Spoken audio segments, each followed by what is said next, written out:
Soomaaliya waxay markaan bilowday in ciidamo cusub ay qorto iyadoona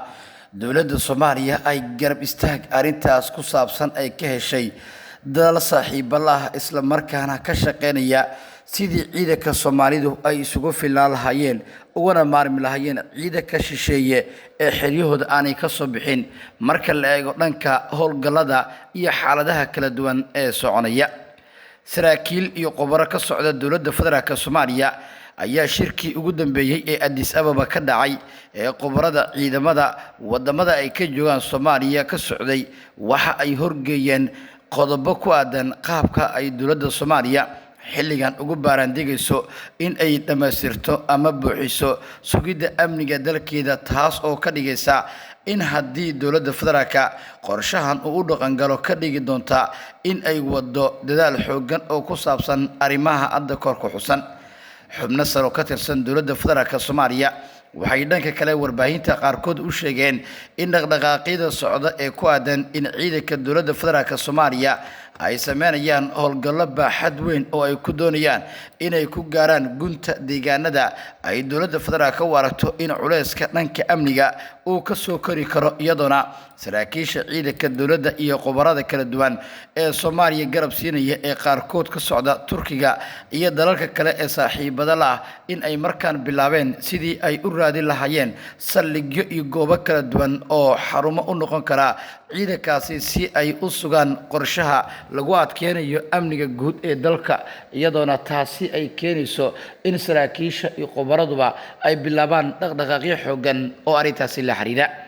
dowladda federaalku waxay sheegtay in madasha Kampala waa shirka ka dhici doona 31 bishan Julaayo oo maalmo kooban ay naga xigto in ay dowladdu diiradda saari doonto qaabka loo gaari karo hadafka iyadoona madashaas ay ku xarga furi doonto siyaasadda guud ee ku saabsan in la adkeeyo amniga guud ee dalka iyadoo laga duulayo arrimaha soo idinla dowladda federaalku ay wado dhaqdhaqaaqyo guud oo ay ku gaari karto hadafka ama ujeedka u weyn arrintaas la xiriira saraakiisha xubnaha khubarada iyo xubnaha kale ee dowladda federaalka ka socda waxay dhankooda bilaabeen in ay diiradda saaraan qaabka ugu fudud ee loo gaari karo hadafkaasi iyadoo taasi ka dhigaysa in xubnahan ay bilaabaan sidii dhaqdhaqaaqaasi loo dhaqan geli lahaa waa sida ay hadalka u dhigeen xubnahani xubin sare oo ka tirsan dowladda federaalka Soomaaliya waxa uu dhankiisa sheegay in maalmihii u dambeeyay dowladdu ay waday abaabul iyo qorshe weyn oo ah in ay soo bandhigto ciidamo tababar dalka dibadiisa ku maqan wixii ka dambeeyay markii dowladdu ay qaaday tallaabooyin xooggan oo ah in ay ka maarato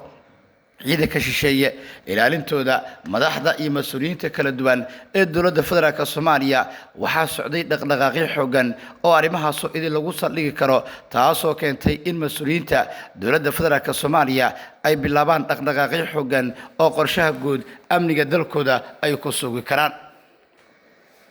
waxaa dhanka kala socda dadaalo kala duwan oo ay dowladda federaalka Soomaaliya hormuud ay u tahay iyadoo ku tashanaysa wadamada ku yaboohay ama ku deeqay ciidanka Afrikaanka kuwaas oo bilaabay in ay adkeeyaan dhaqdhaqaaqyada guud ay wadaan waa sida ilahaasi muhiimka ay ku warameen